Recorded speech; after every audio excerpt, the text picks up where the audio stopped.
नमस्कार साथियों, आप सभी का स्वागत है अपने YouTube चैनल सनी का अड्डा। उम्मीद करता हूँ आप सभी ठीक होंगे। प्यारे साथियों, आज हम इस वीडियो में 100 क्वेश्चंस को देखेंगे। इस वीडियो के अंतर्गत आप देख सकेंगे एक प्रश्न पूछा गया होगा और साथ ही साथ उसका उत्तर भी दिया जा चुका होगा। ऐसा इसलिए क्योंकि 100 प्रश्न को हम अगर MCQ के अंतर्गत रखते तो फिर ज़्यादा समय लगता और वह कवर नहीं हो पाते। तो हम जल्दी से जल्दी 100 प्रश्नों को पढ़ लेते हैं। तो चलिए वीडियो शुरू करते हैं। वीडियो का पहला प्रश्न कहता है, अंग्रेजी भाषा को भारत में शिक्षा के माध्यम से आरंभ किया गया किसके द्वारा? लॉर्ड मैकेले द्वारा। अगला प्रश्न कहता है, हिंदी का आदि कवि स्वयंभू को कहा जाता है। हिंदी का प्रथम उपन्यास परीक्षा गुरु है। हिंदी की प्रथम एकांकी एक घूंट है। हिंदी का प्रथम पत्र उदंत मार्तंड है। हिंदी की प्रथम पत्रिका संवाद कोपदी है।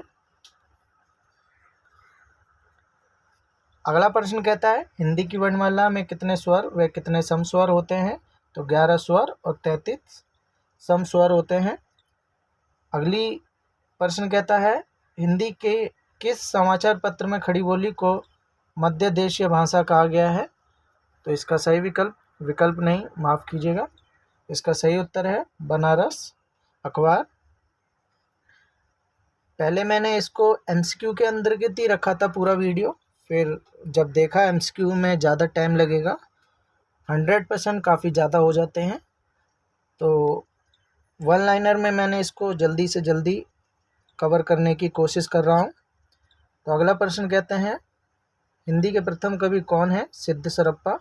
हिंदी के प्रथम गद्यकार कौन है? तो लल्लू लाल हैं। हिंदी के सर्वप्रथम गीत लेखक कौन है? विद्यापति है। हिंदी के सर्वप्रथम दैनिक समाचार पत्र कौन सा है? सुधावर्षण है। प्यारे साथियों, जितने प्रश्न पढ़ाए जा रहे हैं या तो किसी परीक्षा में आ चुके हैं या आने वाले समय में पूछे जा सकते हैं, तो सभी प्रश्न बहुत ही इम्पोर्टेंट हैं, सभी को ध्यान रखिएगा। हिंदी के सर्वप्रथम प्रकाशित पत्र का नाम क्या है? उदंत मार्तंड। अजंता की गुफा किस धर्म से संबंधित है? वो बौद्ध धर्म से है। अटल बिहारी वाजपेयी हिंदी विश्वविद्यालय कहाँ है? तो वो भोपाल में है। अतीत के चलचित्र के रचयिता कौन है? वह है महादेवी वर्मा जी। अपभ्रंश का वाल्मीकि किसे कहा जाता है? वह है स्वयंभू जी को।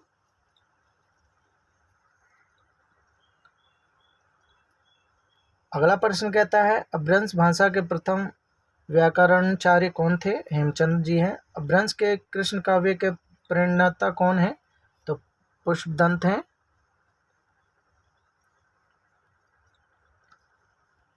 अगला प्रश्न कहता है, अबला जीवन हाय तुम्हारी यही कहानी, आंचल में है दूध और आंखों में पानी, ये पंक्तियां किसकी हैं? किस काव्य की हैं? मतलब यशोधरा से ली गई हैं। अभिलेखों का अध्ययन क्या कहलाता है? एपिग्राफी कहलाता है। अमे हलाहल मत भरे सेत स्यम रत्नार, जियत मरत झुकी झुकी परत, जय चित्र एक बार, इसके रचयिता कौन है? वह है रसलीन।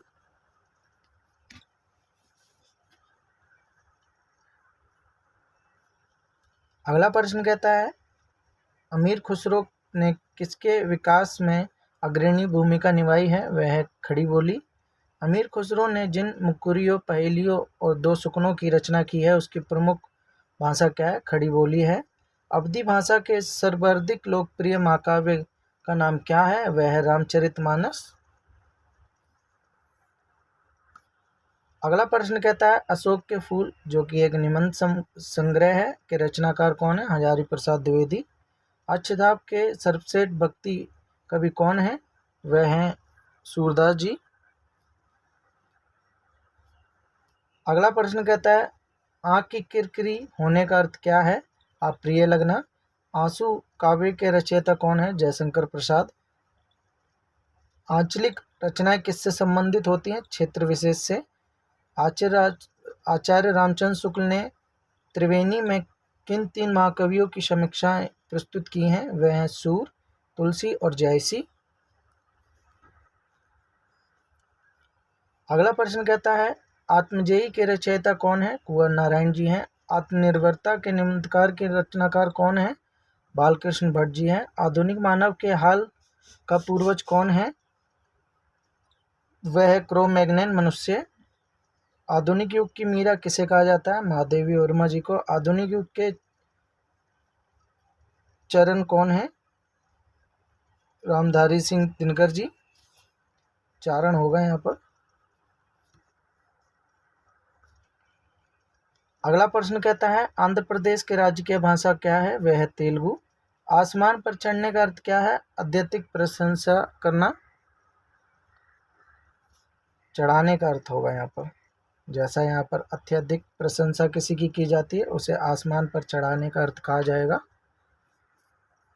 अगला प्रश्न कहता है इतिहास शब्द का शुद्ध विशेषण क्या है? ऐतिहासिक। विश्लेषण क्या है? ऐतिहासिक। ईदगाह कहानी के रचनाकार प्रेमचंद जी हैं। उर्दू किस भाषा का शब्द है? तुर्की। एक नार पिया को भानी, तनबा को सगरा जियो पानी। ये पंक्ति किस भाषा की है? यह है ब्रज भाषा। एक भारतीय की आत्मा किसे कहा जाता है? माखनलाल चतुर्वेदी जी को। आश्रित भाषा समूह की भाषाओं को बोलने वालों को क्या कहा जाता है? किरात। कटकटान कपि कुंजर भारी, द्यू भुजदंड तमकी महिमारी। ढोलत धरनी सभापत खसे चले भजी भय मारुत ग्रेसे। इसके रचयिता कौन है?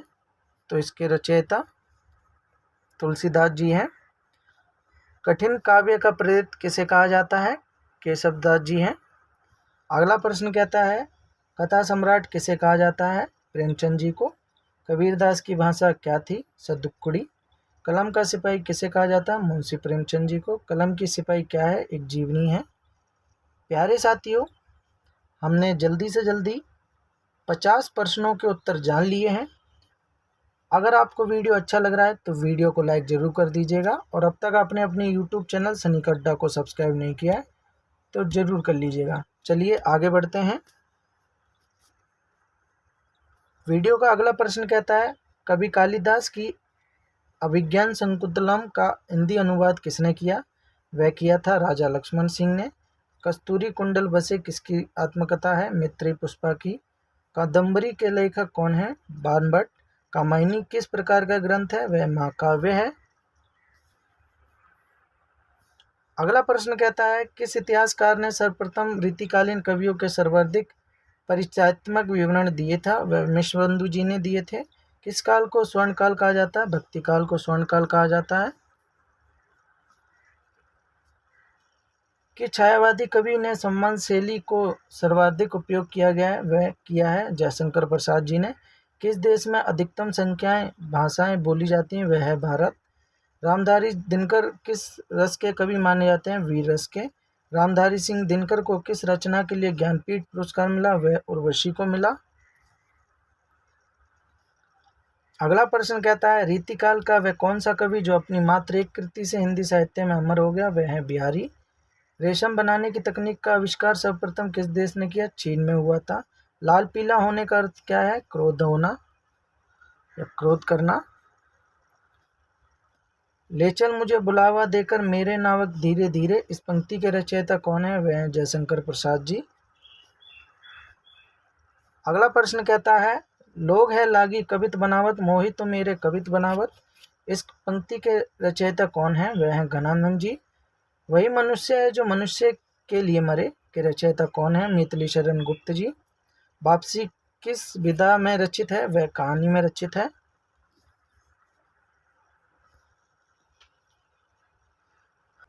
अगला प्रश्न कहता है विक्रम संवाद का शुभारंभ कब हुआ था? वह 57 ईस्वी। विद्यापति पद्मावली किस भाषा में? वह मैथिली में है।